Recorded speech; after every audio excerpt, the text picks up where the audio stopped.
All right, everybody. This is very good to be here. I'm very excited to be teaching this class. This is the Behavioral Economics of Global Affairs. And here we are with Tiago, Clara, Renata, Rayane, Rafael, Marcos, and Bárbara. Thank you so much, guys, for participating in this class. It's really a pleasure to teach in English here in Brazil at UFRPE. And I love these topics, so I hope you guys also will have a good time. As always, I have some very interesting discussions for you today, but I have to start asking a question. No, let me rephrase that. I will start making an announcement, and then I will ask you a question. The announcement is very simple. We are going to have this fourth list of exercises. They're going to be, it's going to be up from tomorrow morning up until Wednesday, or let's say the end of the other Tuesday. Okay, so you have the holiday. Oh, well, we have a holiday coming. Great. So you're going to have like almost a week to work on that fourth list of exercises. And please remember, your grades will be calculated from these four lists, right? So we're gonna take the four lists and I'm gonna check in which list you got the lowest grade, and then I will average the other three up, okay? So this is how we're gonna calculate your grade for the Primeira VA, first half of the semester. And this is the announcement. The second thing, I have to ask you a question. I posted a video for you as like the complementary activity of the last week, and I wonder how many of you have had the time to watch it. Let's see. Okay, we got some people manifesting here in the chat. Let me check if this is a good idea.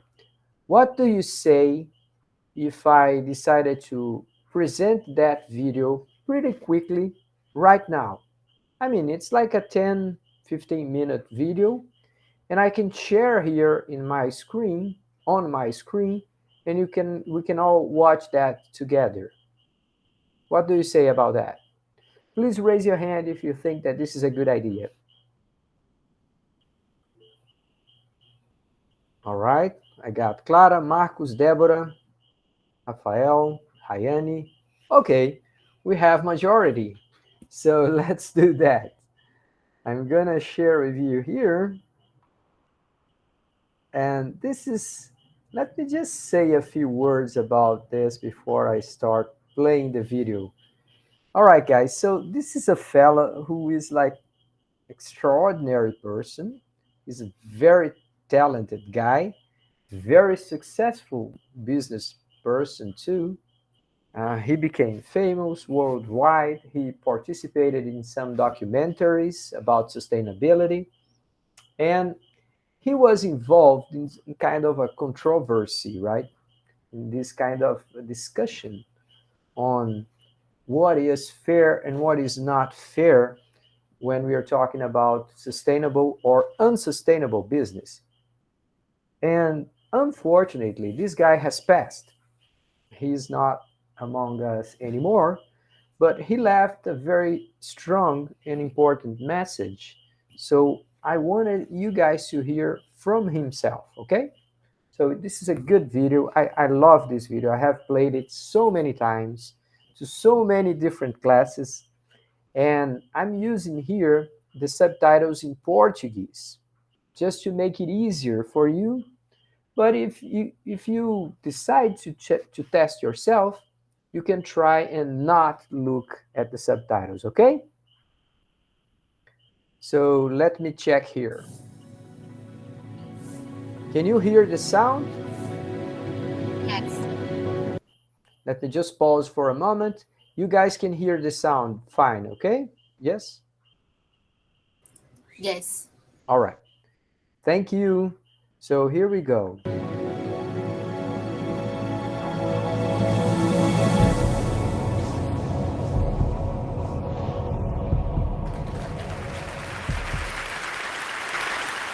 Believe it or not, I come offering a solution to a very important part of this larger problem with the requisite focus on climate. And the solution I offer is to the biggest culprit in this massive mistreatment of the earth by humankind and the resulting decline of the biosphere. That culprit is business and industry, which happens to be where I have spent the last 52 years since my graduation from Georgia Tech in 1956 as an industrial engineer, come aspiring and then successful entrepreneur.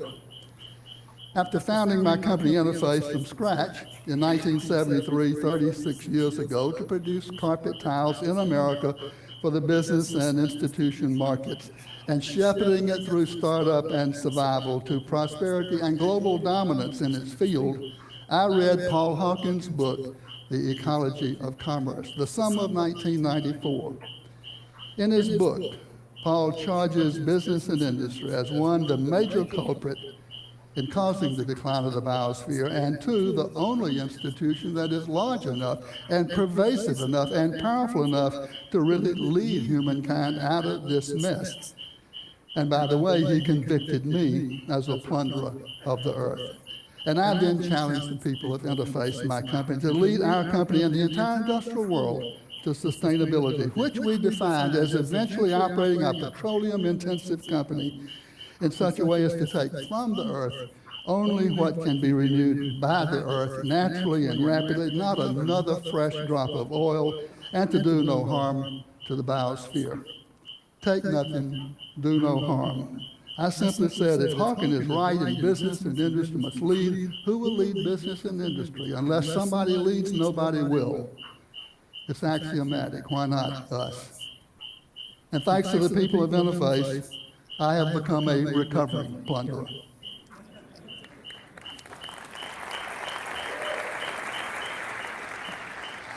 I once told a Fortune magazine writer that someday people like me would go to jail.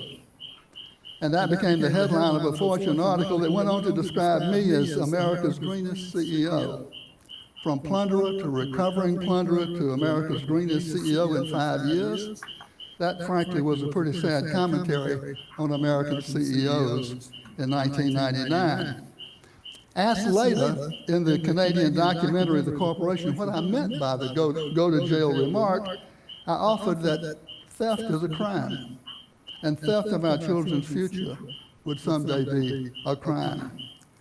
But I realized for that to be true, for theft of our children's future to be a crime, there must be a clear, demonstrable alternative to the take, make, waste industrial system that so dominates our civilization and is the major culprit stealing our children's future by digging up the earth and converting it to products that quickly become waste in a landfill or an incinerator. In short, digging up the earth and converting it to pollution. According to Paul and Ann Ehrlich and their well-known environmental impact equation, impact, a bad thing, is the product of population, affluence, and technology. That is, impact is generated by people, what they consume in their affluence, and how it is produced. I know the equation is largely subjective. You can perhaps quantify people and perhaps quantify affluence, but technology is abusive in too many ways to quantify, so the equation is conceptual. Still, it works to help us understand the problem. So we set out at Interface in 1994 to create an example, to transform the way we made carpet, a petroleum-intensive product for materials as well as energy, and to transform our technologies so they diminished environmental impact rather than multiplied it. Paul and Ann Ehrlich's environmental impact equation, I is equal to P times A times T, population, affluence, and technology. I wanted Interface to rewrite that equation so that it read I equal P times A divided by T. Now, the mathematically minded will see immediately that T in the numerator increases impact, a bad thing, but T in the denominator decreases impact. So I asked, what would move T, technology, from the numerator, call it T1, where it increases impact, to the denominator, call it T2, where it reduces impact. I thought about the characteristics of first industrial revolution T1 as we practiced it at interface, and it had the following characteristics. Extractive, taking raw materials from the earth. Linear, take, make, waste. Powered by fossil fuel-derived energy, wasteful, abusive, and focused on labor productivity, more carpet per man hour. Thinking it through, I realized that all those attributes must be changed to move T to the denominator. In the new industrial revolution, extractive must be replaced by renewable, linear by cyclical, fossil fuel energy by renewable energy, sunlight, wasteful by waste-free, and abusive by benign, and labor productivity by resource productivity.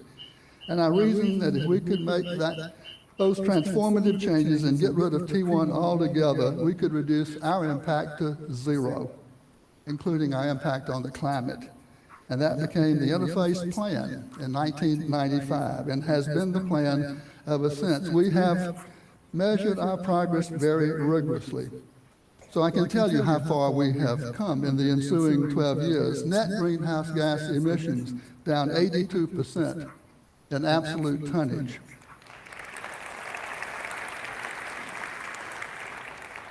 Over the same span of time, sales have increased by 2/3 and profits have doubled. So an 82% absolute reduction translates into a 90% reduction in greenhouse gas intensity relative to sales. This is the magnitude of the reduction the entire global technosphere must realize by 2050 to avoid catastrophic climate disruption, so the scientists are telling us. Fossil fuel usage is down 60% per unit of production due to efficiencies in renewables. The cheapest, most secure barrel of all there is the one not used through efficiencies. Water usage is down 75% in our worldwide carpet tile business, down 40% in our broadloom carpet business, which we acquired in 1993 right here in California, city of industry, where water is so precious. Renewable or recycled materials are now 25% of the total and growing rapidly. Renewable energy is 27% of our total, going for 100%. We have diverted 148 million pounds, that's 74,000 tons, of used carpet from landfills, closing the loop on material flows through reverse logistics and post-consumer recycling technologies that did not exist when we started 14 years ago. Those new cyclical technologies have contributed mightily to the fact that we have produced and sold 85 million square yards of climate-neutral carpet since 2004, meaning no net contribution to global climate disruption in producing the carpet throughout the supply chain, from mine and wellhead clear to end-of-life reclamation, independent third-party certified. We call it cool carpet. And it has been a powerful marketplace differentiator, increasing sales and profits. 3 years ago, we launched carpet tile for the home under the brand Floor, misspelled F-L-O-R. You can point and click today at floor.com and have cool carpet delivered to your front door in 5 days. It is practical and pretty, too.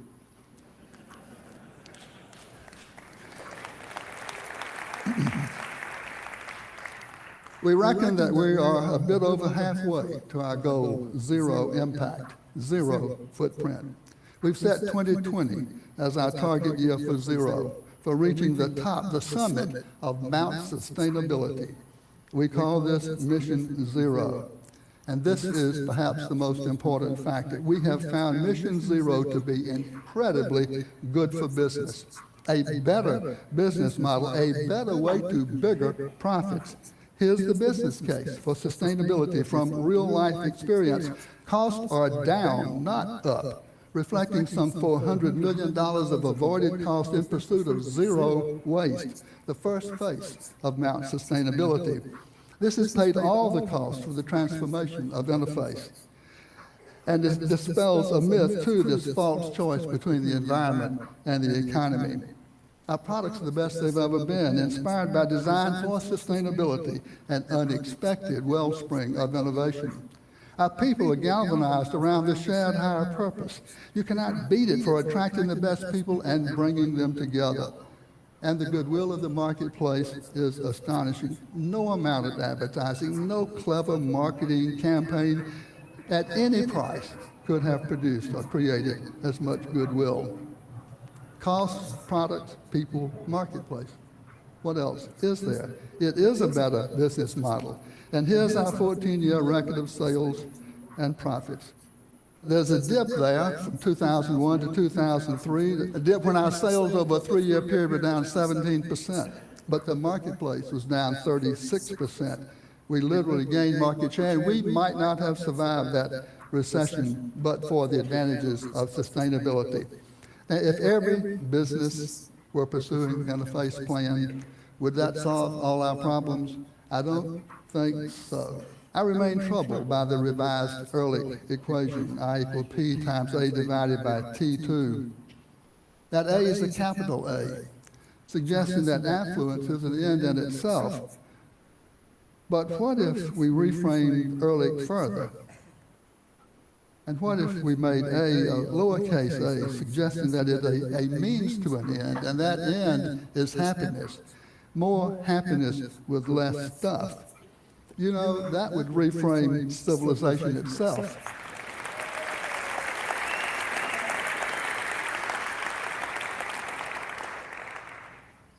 And our whole system of economics.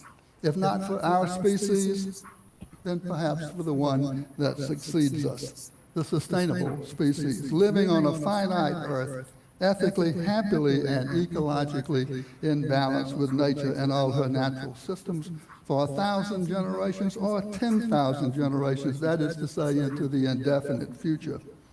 But does the Earth have to wait for our extinction as a species? Well, maybe so, but I don't think so. At Interface, we really intend to bring this prototypical, sustainable, zero-footprint industrial company fully into existence by 2020. We can see our way now clear to the top of that mountain, and now the challenge is in execution. And as my good friend and advisor Amory Levins says, if something exists, it must be possible. If we can actually do it, it must be possible.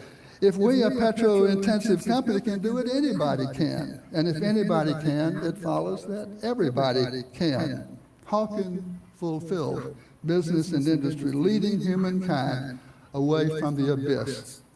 Because with continued unchecked decline of the biosphere, a very dear person is at risk here, frankly, at unacceptable risk. Who is that person?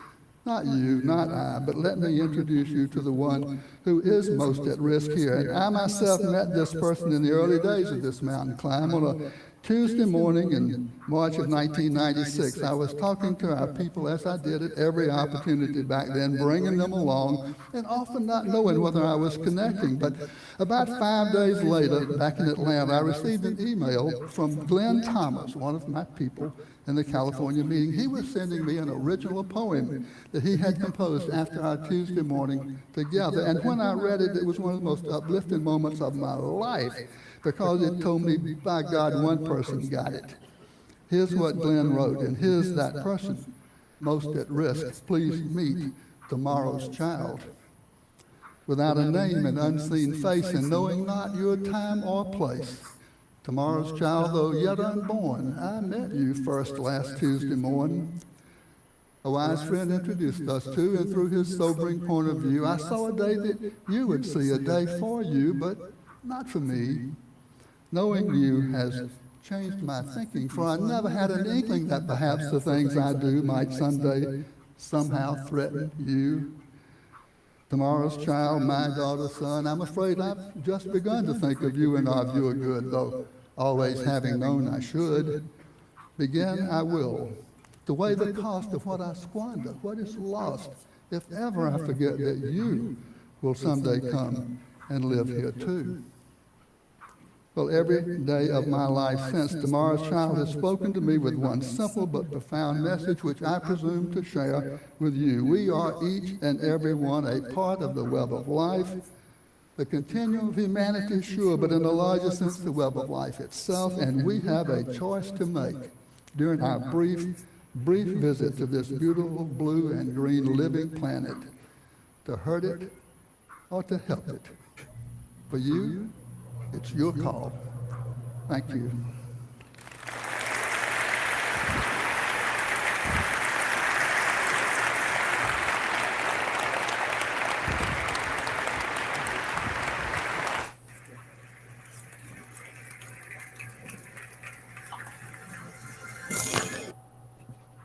All right, guys. Could you hear? How did it go? How much could you understand from this video? Except from you, Felipe. You came a little bit later, right? I don't know if you had watched that before. Let me hear. What are your impressions? It can be in Portuguese or in English. Go ahead.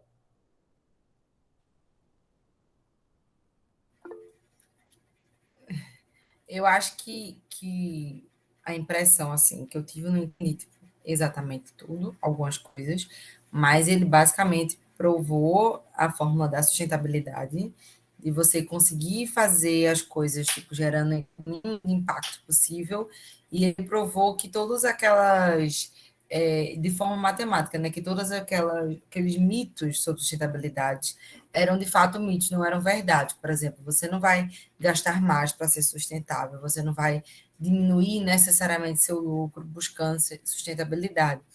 Ele basicamente provou que existe um caminho possível, como ele fala no vídeo, né? A dificuldade agora é a execução, porque o caminho possível ele já existe. Excelente. Very good summary, Deborah. Someone else had like a different point or a different perspective on this?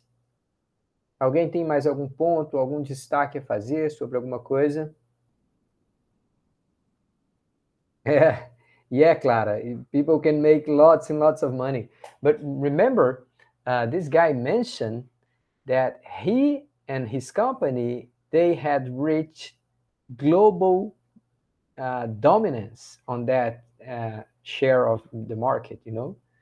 So they became the largest company in that segment, the largest in the world. So yeah, it's lots and lots of money.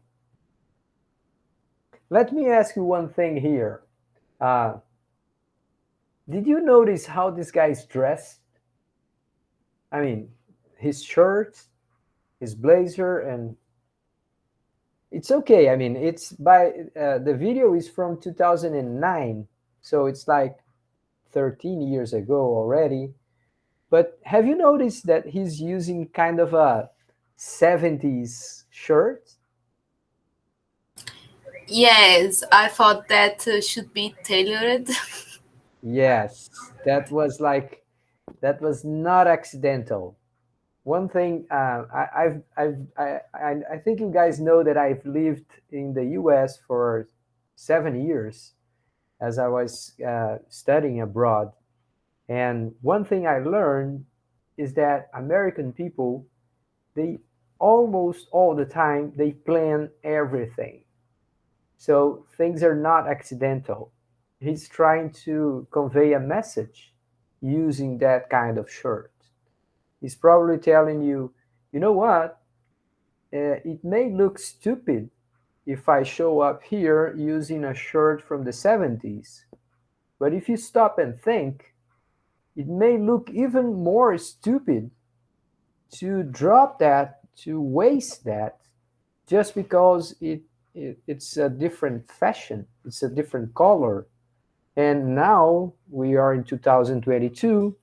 Supposedly, you have to buy something which is fashionable right now. I mean, if you stop and think about that, there's a lot of waste from the way people dress and how they change the codes, the dressing codes, as time goes, right? So this is also a message, right? So the person clearly thought through all possible aspects to try to make his message stronger and to get a larger impact uh, in the audience, right? I have some points here to raise, and we're going to try and go back to some of the things that he have said, okay? So we're going to kind of refresh your memory, and I'm going to bring you some things that obviously you can ask, and you can watch this thing later too, right? You guys have the link. So if it made you curious, I would strongly suggest you go back and watch it later one more time, okay? And by the way, it is not shame at all if you want to practice your English and then you use the controls of the YouTube website to reduce the speed of the speech. You see, you can do that.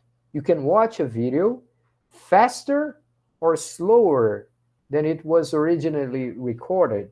So sometimes, if the text is too hard to understand, you can just slow it down a little bit, and then it makes it easier for you to understand everything, okay? It's not a bad idea if you really are serious about practicing your fluency and trying to get more of the ideas that people say. All right? Okay, so let me share something else here with you. Those are the class notes. I believe that you guys have already accessed that through our Google Classroom. But then again, so we have discussed garbage can organizations. We have already discussed unethical decision making in organizations. And now we're talking about real value and sustainable business. But we're going to start with this guy here. All right. So this is the name of the guy is Ray Anderson. And as I told you before, unfortunately, this guy has passed away, but from a cancer, I believe. But then again, he left some very good thoughts about sustainability. The first thing is you have to remember that this guy is a business person. He's a businessman. So he's trying to say, I want to convince business people on how sustainability can be profitable. So that's his point, right? He's not trying to say, oh, be careful with the plants. Oh, the planet is so blue and green. He does a little bit of that too. But his main argument is to say, you can make more money if you follow my steps. So this is the big message, the message. And the messenger matters. So this is one thing that we have learned so far in behavior economics is that many times the person who is giving you a message, who is conveying the message, and the context in which you are receiving the message, both of these things are really, really influential. They can impact the result that people will get from that communication, right? So this guy, he's a leading business person. He's a very, very successful person who decided to challenge himself and his company and said, we're going to be the best. We're going to be the best in the world in going through this path. So it was really, really uh, challenging position he put himself. And in order to accomplish that, I don't know how many, if you have noticed that many, many times he refers to the people working for him as my people, our company. So there is this very good say in Brazil. I don't know if they have the same things in English, but in Brazil we say: se você quer ir rápido, vá só. Se você quer ir longe, vá junto. And I think this guy is trying to tell you that, the way he presents the case, he says, my people, We decided, our company. He's always talking about a team, a family or sorts. He's obviously concerned by the fact that it was not enough that he, the leader, would have some ideas and impose those ideas to someone else. He knows that that will not work. So he had to convince people. He uses the way he dresses, he uses poems, right? Poetry. Think about that. A businessman using poetry to convince people on changing the company. So it's a very impressive effort, at least, if not a very effective one too, right? Okay, so he's basically concerned about the reduction of biodiversity. He's not only concerned about the fact that we may have already changed the weather of the planet so much that we have destroyed some natural resources and they will not be accessible by future generations.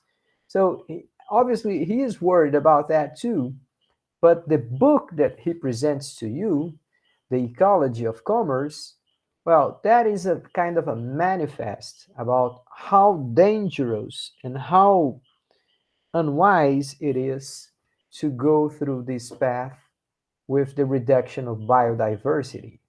So what we're trying here is like what we're doing here is like extinguishing whole species. We are eliminating species from the ecosystem. So this is something that we should stop and think about it. First, because it is stupid.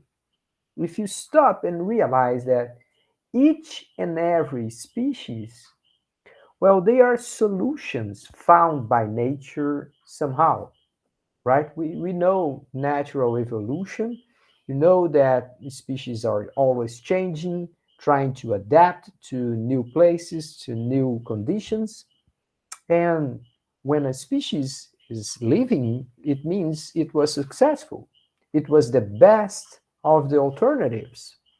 So if you realize that, you understand that when you are burning a tree, when you're, I don't know, destroying a forest, you are at the same time uh,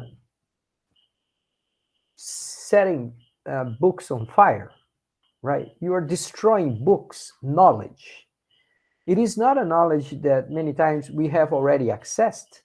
So we are destroying books that we haven't read entirely yet. So the first thing, it's very stupid.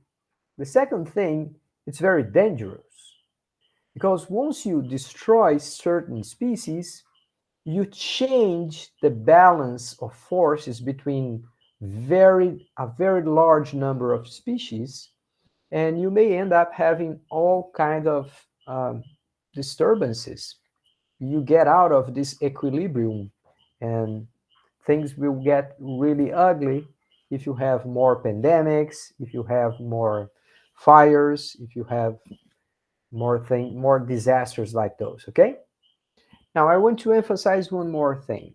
There's like this one of the main points that he raises is the difference between labor productivity and resource productivity. Now, let's talk a little bit about this, okay? You guys have studied economics for some time at this point. Some of you know. I understand some of you are just visiting an economics class, but most of you here, you guys have studied economics for some time.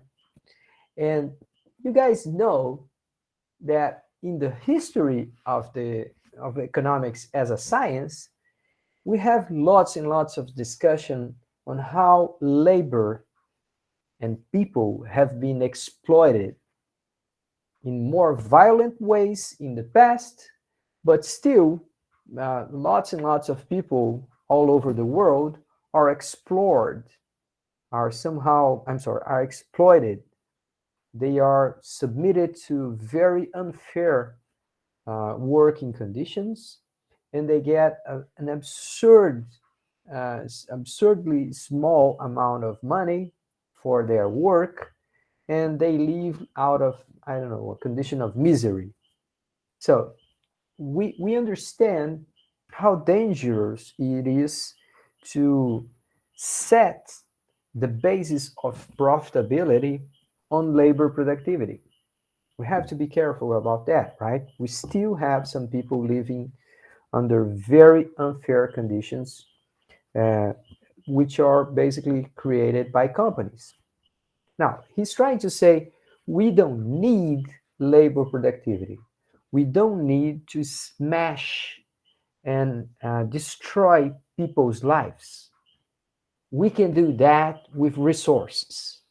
And when he said that, he doesn't want to destroy all natural resources. That's not the point.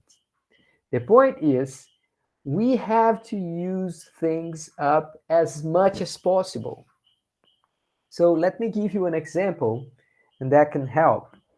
In some places where you have even petrochemical productivity or production, you have like chemical companies, and I will refer specifically to a place in Bahia which is called Polo Petroquímico de Camaçari.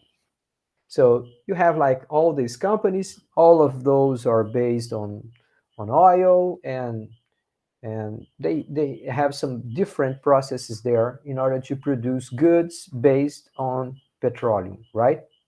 Okay, so in order to produce whatever they are creating there, they have to use lots of water. But it turns out that some of the process will make the water not anymore suitable for drinking. Still, that water can be used, for example, for cooling. Se uma água que passa por um processo, ela não pode ser simplesmente descartada no ambiente, porque ela geraria impacto ambiental, ela não pode ser bebida, ela pode contaminar rios, aquela mesma água também pode ser usada para resfriamento de estruturas que acabam ficando aquecidas pelo tipo do processo que está sendo realizado. Alright, so you have different usages for water, and therefore you end up having like different waters. The water from a first cycle, the water from a second cycle, and sometimes even the water from a third cycle. And those companies, they trade water. They buy and sell water from each other. So water that is already used. When you see something like this, obviously, first, you don't have to get fresh water all the time. You can reuse it. And the second point is that you use it longer for more processes. So this is what we mean by resource productivity. You have to use up the resource as much as you can before you simply throw it away, before you simply throw it to big garbage piles, which we, as a civilization, keep trying to hide. Como a nossa civilização, em alguns aspectos, não se diferencia muito do que faz um animal, um gato. O gato faz as suas necessidades e tenta cobrir com areia. Sometimes we do the same as a civilization. We do that. We create trash and then we cover it up with some earth. That's not very reasonable for someone with the mind capacity that we have. Isso não é uma coisa muito bonita. Se a gente fosse visitado por um extraterrestre, esse seria provavelmente um dos aspectos que a gente deveria ter vergonha. Os caras iam querer saber o que é um lixão. Peraí, vocês estão achando que colocando terra por cima aquilo vai desaparecer? Não vai dar para ver? Aí tá tudo bem? Alright, so some other points that Ray Anderson raises is like technology has to be driven towards the reduction of environmental impact. So we have done the opposite for a long time. A gente criou tecnologias que eram mais poderosas, produziam mais e geravam mais impacto ambiental. Now we have to set a new path. We have to drive technology towards lower impact. Então, quando a gente pensa em desenvolver tecnologias de menor impacto, well, maybe it could be a good idea that we learn a little bit more with nature itself, right? So think about how we pack things. Como é que a gente embala as coisas para levar para o ponto de venda? E pensa como é que a natureza embala as coisas. Como é que a natureza embala um fruto? Um fruto tem ali uma parte essencial da vida da planta, a semente, a sua reprodução e tal. Aquilo fica embalado de uma maneira muito apropriada. A embalagem vai se degradar posteriormente, vai ajudar até na semeadura, até na germinação daquela semente. So that's all. It looks like someone has thought about that. We have to think about that when we look at packs, when we look at the way we deliver products. All right, so this is a good point too. And the other thing is about this mountain sustainability. So he understands that he will have larger and larger challenges as he's trying to climb up. He's trying to climb up this mountain sustainability. But he decided to take the challenge, right? Because he realizes that as soon as he moves up a little bit, he became in an advantageous place. I mean, he had advantage over his competitors. So this is not like just a warm feeling. It's not like an emotional appeal to present sustainability. He's saying, I'm getting more competitive as I'm getting more sustainable. And I wanted to have this argument very clear for all of you. So I got here this diagram. Can you guys see? Can everybody see the diagram? Yes. Okay, thanks, Deborah. Thanks, Clara. All right, what we got here, it's in Portuguese, but then again, you understand that in order to create value, there are 4 ways in which sustainability can help you making a difference to become more competitive. First one is like, as you look at the use of your resources, you have to think, can I reuse some of them? Can I waste less? Can I cut excessive use of resources? So sometimes people understand that you don't need lights on all the time. So they install some ways that you have natural light coming in a factory. And that makes a huge difference in their bills. Então você pode fazer redução de custos pensando na sustentabilidade. Em vez de ter toda a iluminação de uma fábrica baseada em energia elétrica, você pode criar teto solar ali, criar algumas aberturas para a entrada de luz natural. Isso vai reduzir bastante sua conta de energia. That will reduce costs and give you more profit. If you start looking at the company and how it works, and you look from this perspective, you're probably gonna guess like 6, 7 other ways in which you can reduce costs.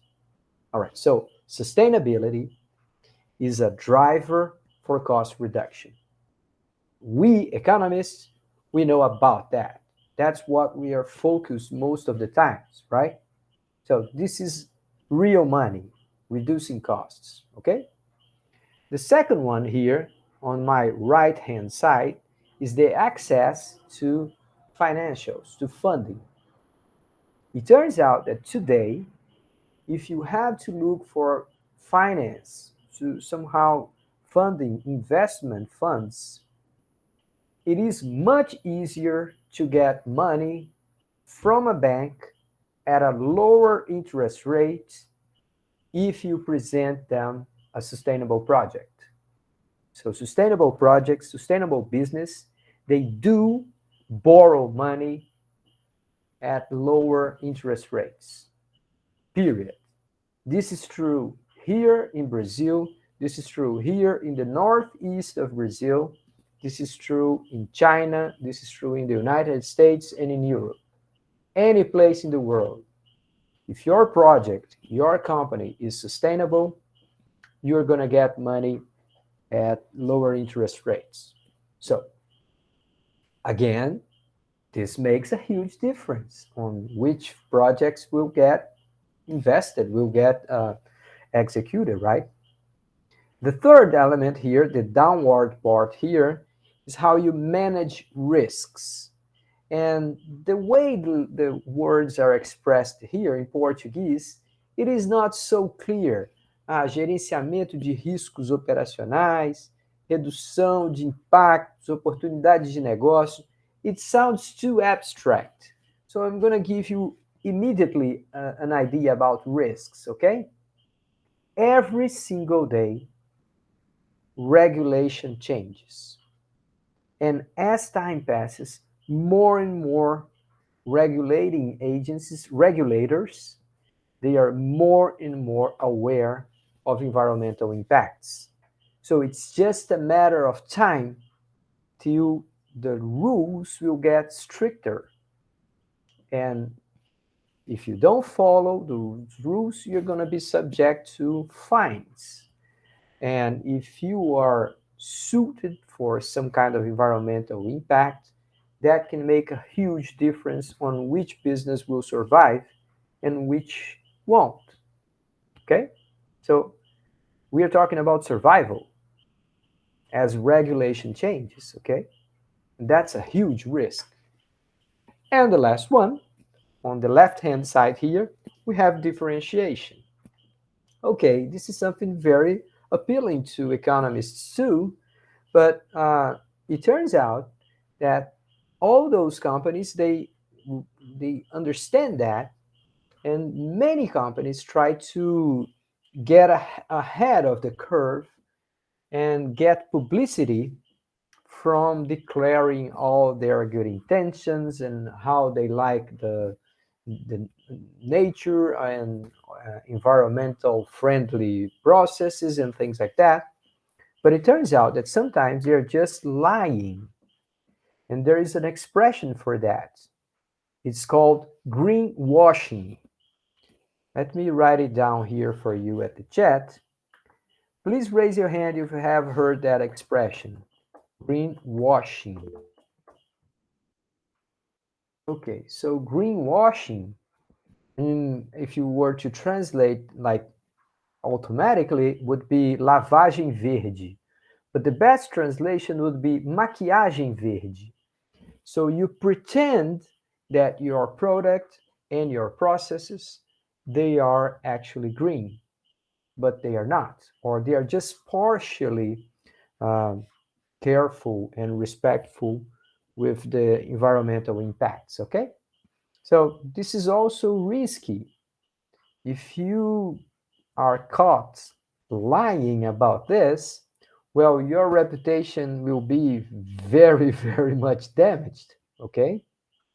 Então, uma empresa que falseia ou que superestima seu avanço, né, seu progresso na contenção de impactos ambientais, também está sujeita a perder a reputação. Né? Se ela é pega mentindo ou exagerando os resultados, isso pode ser muito grave para ela e pode até gerar processos legais.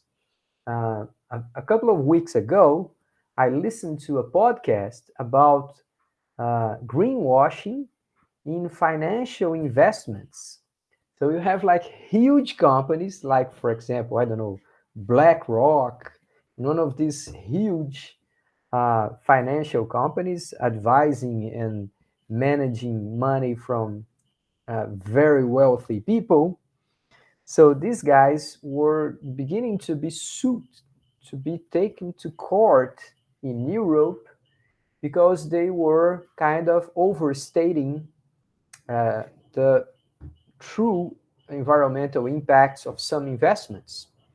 Então, eles vendiam ali produtos financeiros, fundos de investimento, e eles exageravam para os investidores quais seriam os impactos em termos de promoção do meio ambiente, em termos de evitar impacto ambiental. E aí eles começaram a ser processados. Now, the funny thing is that they are not being suited by lower returns. Eles não estão sendo processados porque eles tiveram retornos baixos. Os retornos foram bastante elevados. O lucro foi grande. Eles estão sendo processados porque eles estavam mentindo ou exagerando, aparentemente, né? Ainda não saiu a decisão, nos resultados que investir nesse ou naquele fundo teria para a contribuição para o meio ambiente. All right, so this is fascinating topic, and this is growing all over the world. It's a shame that in Brazil we talk so little about that, okay? We had to discuss these things much more. Everyone that knows Brazil and has been abroad, everyone knows that Brazil is like a giant in sustainability, and it could be much more important to the way we are moving these things, okay? Now, guys, I'm almost finished here. I want to do some things with you first.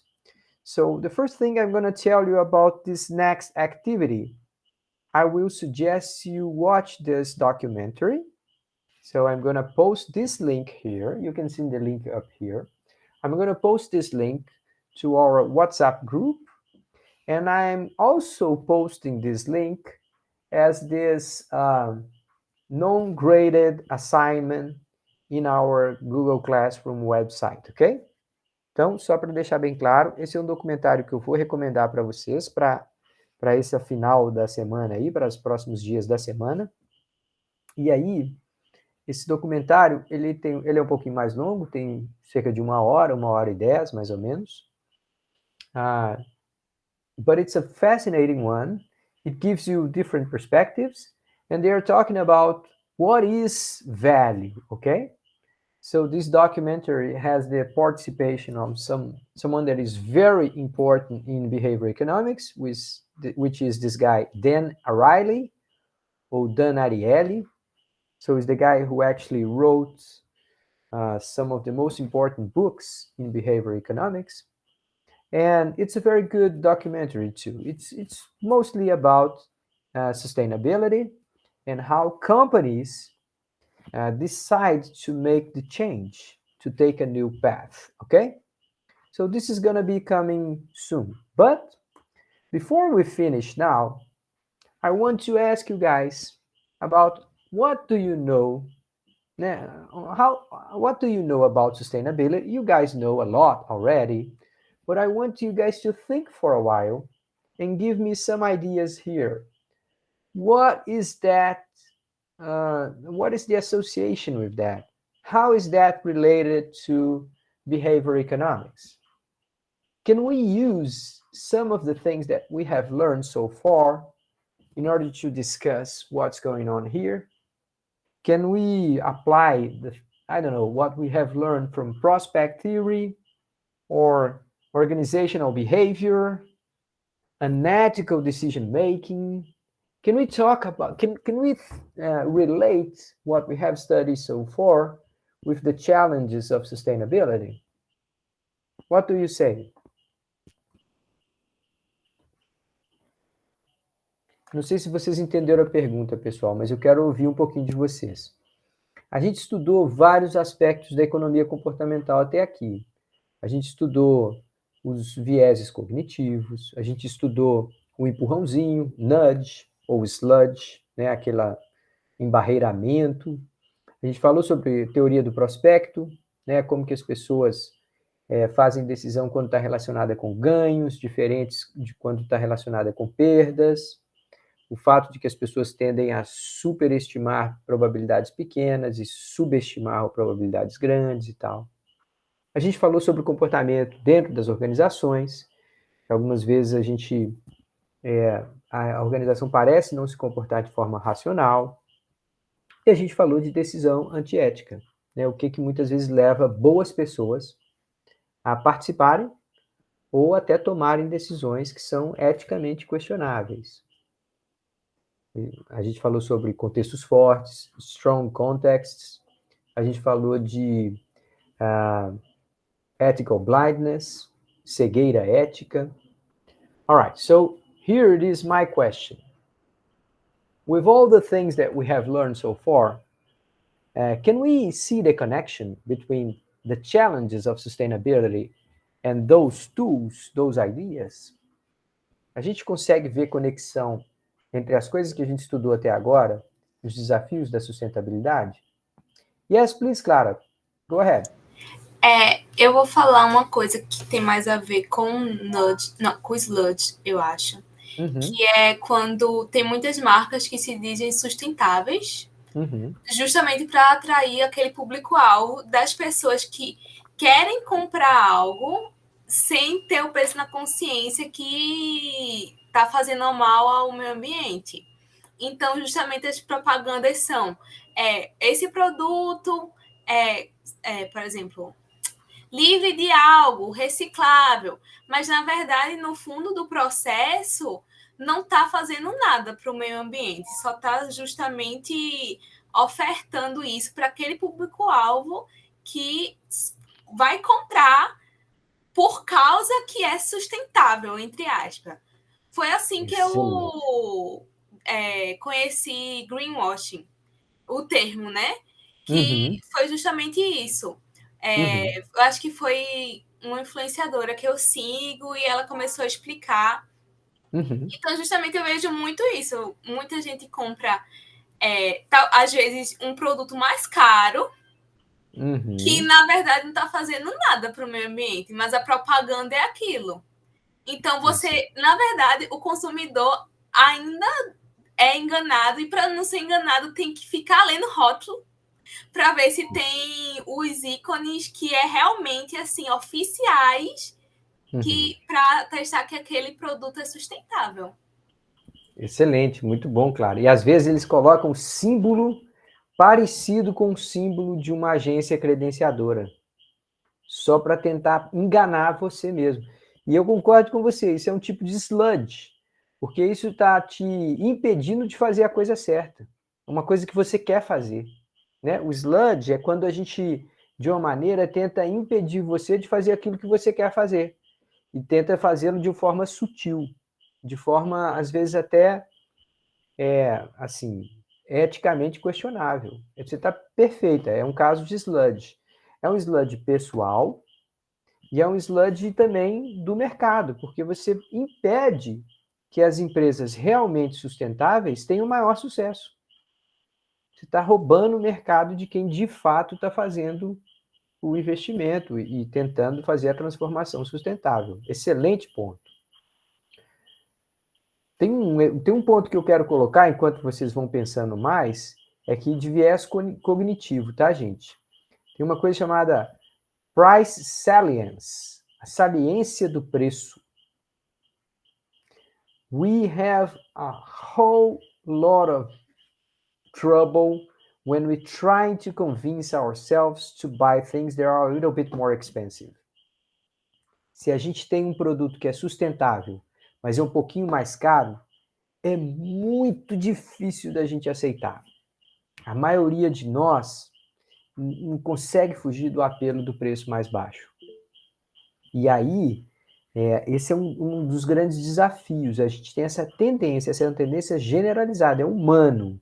Não é o brasileiro, não é o chinês, não é o alemão. O ser humano tem uma atenção muito focada no preço. E aí, se a gente falar é sustentável e por isso um pouquinho mais caro, a gente é muito sensível. Se for caro demais, a gente fala, abusou. Não, peraí, qual é? Eu sou sustentável, mas não sou idiota. So we are very sensitive about price, and that relates to the way our brain works. Go ahead, Débora. Pode falar. Eu tenho uma pergunta, né, e uma observação. O exemplo que Clara falou também não se enquadraria em um ethical organization? In an ethical, yes, perfectly. But then again, an ethical organization, you have to think like people in the company didn't want to participate in such a scheme, but they could do nothing. They felt they could do nothing. Então, a pessoa que trabalha na empresa de marketing, que está desenhando a embalagem enganadora, a pessoa fala assim: ah, eu só faço a minha parte. Eles mandaram desenhar uma árvore bonitinha aqui dentro de um círculo, eu desenhei.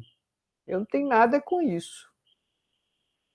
So, what makes someone work for a company participating in, trying to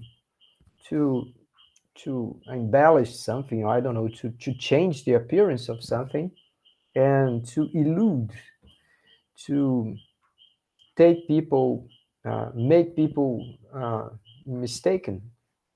Então, como é que uma pessoa que participa de uma empresa de marketing é convidado lá a participar de um esquema de falsidade como esse? Ele fala: ah, eu preciso do meu emprego. Ah, aqui na companhia, aqui na nossa empresa, a gente não discute com o chefe quando ele dá uma ordem. Ah, a gente não pode perder essa conta é muito importante e tal. Não, é questão de sobrevivência. So, in organizations, if you ask people and say, do you think this is fair? People would say, no, I don't like that. I wouldn't do that myself. But I'm working in a company and I have to do. Entendeu, Débora? Quando a gente traz para unethical organizational behavior, we have to think how good people, even good people, could participate on that. Okay? Entendi. All right, great. Go ahead, Clara. I can see your hand. Please. É sobre o que o senhor falou sobre preço. Uhum. Por exemplo, eu uso um shampoo que ele é sólido. Uhum. Ele é sólido, então, por causa que ele não vai ter água, né? Uhum. Diminui bastante a quantidade de material. Não tem plástico, vem embalagem de papelão reutilizável, esse tipo de coisa. Mas ele é um pouco mais caro. Uhum. Sendo que justamente o apelo que essa empresa faz é porque um shampoo daquele que é uma bolinha, como se fosse um sabonete, Uhum. dura 3, 4 meses. Olha aí. Então, no longo prazo, você vai economizar, shampoo e condicionador, na verdade, você vai economizar, mas aí fica na questão do consumidor. Ele quer pagar isso agora, um preço alto, porque com um shampoo normal ele vai pagando assim um preço pequeno, né? De tanto e tanto tempo.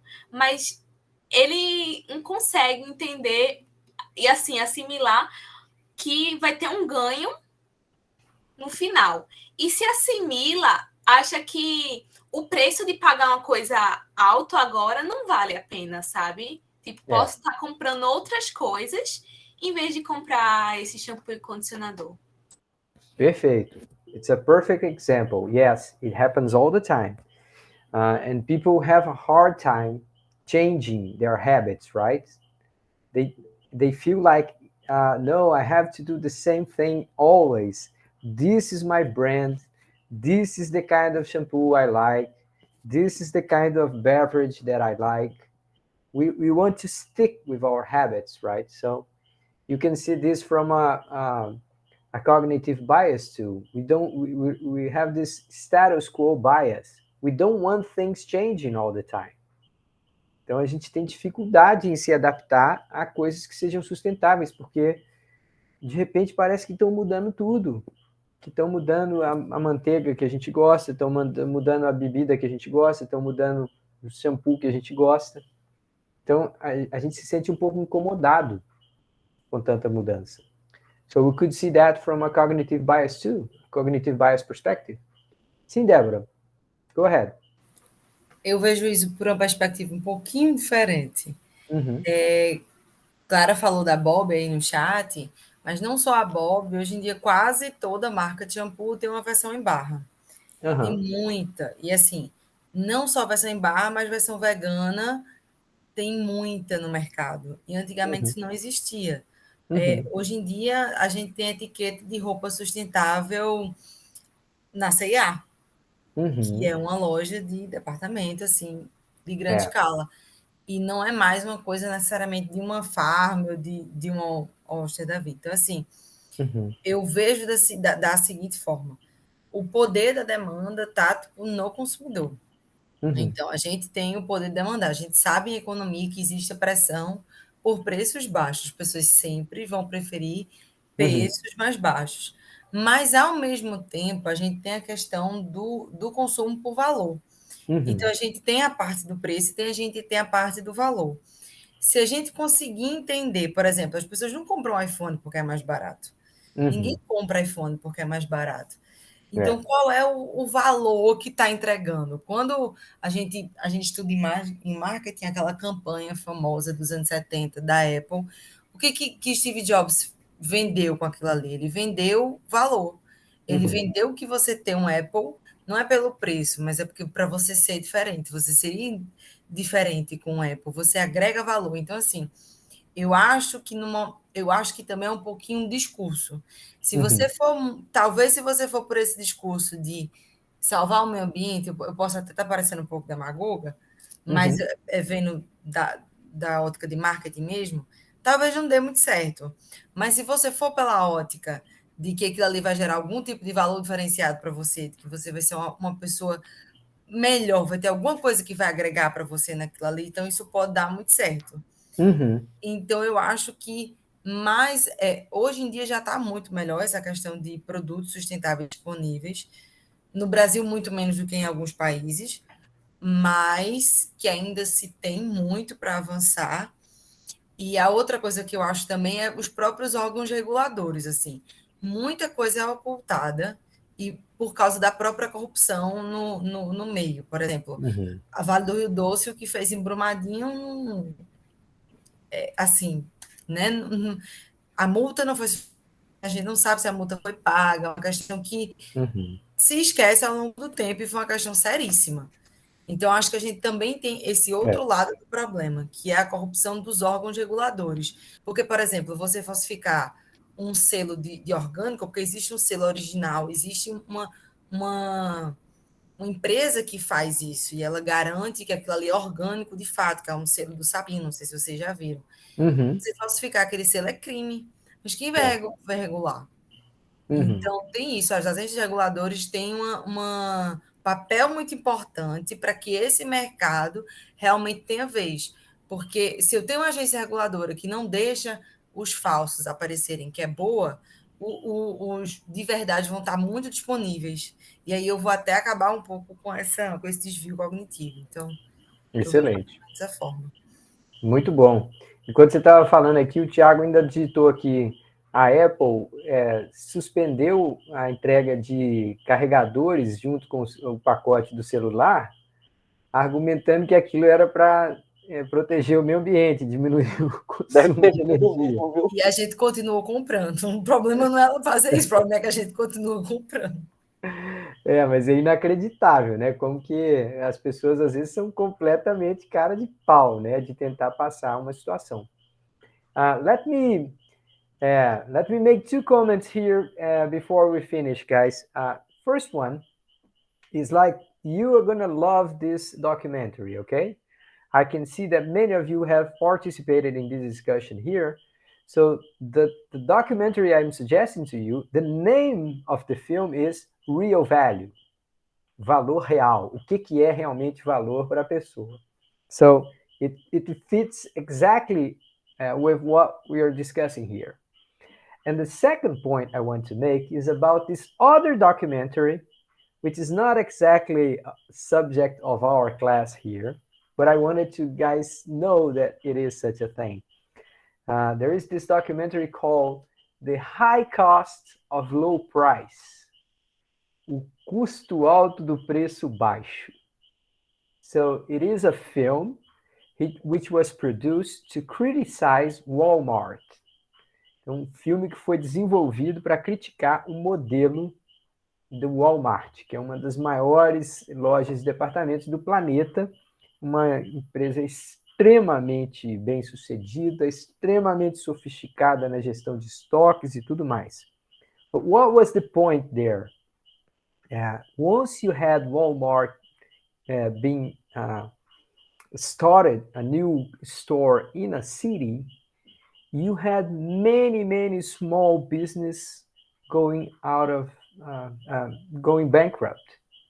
Então, quando você tinha uma loja do Walmart chegando numa pequena cidade, monte de pequenos negócios faliam. And they started realizing that this was a pattern. Every place Walmart went, they would not buy from the region, from the city. They would buy from China, they would buy from Brazil, they would buy from Ecuador, and they brought the products there. The products were incredibly lower prices compared to the previous ones, and so many small business would disappear. Então, a taxa de desemprego em cidades em que o Walmart se instalava, a taxa de desemprego aumentava. So it was like they started protesting. Toda vez que alguém anunciava que ia abrir um Walmart na cidade, as pessoas iam para a rua, ficavam batendo panela na frente da construção, dizendo: não queremos, vai embora, por favor, não compre. Tem gente que vai ainda hoje para a porta do Walmart e fica lá: não compre aqui, você está destruindo o negócio da minha família, você está destruindo a nossa cidade se você comprar aqui. So you have activists against Walmart today. Você tem pessoas que são mobilizadas, engajadas em tentar barrar o Walmart. So this was the documentary. You can see that. The name is The High Cost of Low Price. O custo alto do preço baixo. So it deals with this price salience. Isso tem a ver com essa ideia de saliência do preço, tá? But a final word about this is that after this documentary, Walmart changed its business model. Então, por causa desses movimentos e por causa desse documentário, o Walmart mudou o modelo de negócio e falou assim: não, em cada loja nós vamos ter pelo menos X% dos produtos à venda que vão ser locais. So they decided to buy from local business in order to not get kicked out. Eles se adaptaram a comprar de negócios locais para que não sofresse uma campanha tão dura, tão negativa de publicidade, com as pessoas falando: a taxa de desemprego sobe, nossa cidade empobrece, eles enriquecem e a nossa cidade empobrece. All right, Marcos and then Débora. Pode falar, Marcos. Eu ia falar que eu vi isso na prática aqui quando abri um atacadão aqui em Igaraçu, mais especificamente aqui no meu bairro. O que aconteceu com os supermercados que tinham aqui na região. Os que, assim, sobreviveram foram os maiores, mas os mercados pequenos todos, assim, fecharam. Tinha um aqui mesmo perto da minha casa que, assim, quando eu digo pequeno, não é tão pequeno assim, mas, assim, não aguentou a concorrência, porque não dá para competir com os preços. Principalmente, assim, a cidade em si, eu acho que saindo do meu bairro não foi tão afetado assim. Mas especificamente o meu bairro, a área que é mais próxima ao atacadão, quebrou muito o mercado aqui. Muito. É claro que assim, uma parte desses mercados também ficavam ali para ser loja de conveniência, né, cara? Então eles cobravam mais caro do que precisava. Então, de alguma forma, até que alguns deles não vão fazer tanta falta, digamos assim. Justamente, assim, os que ficaram justamente eram os maiores que já tinham aqui. E mesmo assim, no começo, eles sofreram bastante com a concorrência. Ou que normalizassem, entre aspas, as coisas foi bem complicado. Ficou ameaçando fechar, foi todo um rolo. Isso, e um monte de gente sendo demitida, né? Então, o antigo dono, que ele tinha uma rede aqui, que tinha 3 supermercados, ele vendeu para outra empresa a ficar administrando. Essa outra empresa mudou, acho, a forma o foco do mercado. Virou uma coisa focada em preços menores, a qualidade caiu bastante das coisas, mas isso fez que eles conseguissem se manter no mercado aqui. Impressionante. Sim, Débora. Desculpa, pode falar, Marcos. Essa questão do Walmart, mais atualmente tem a Amazon. Está acontecendo isso também. É muito complicado para qualquer negócio competir com os preços que a Amazon pratica, principalmente lá fora.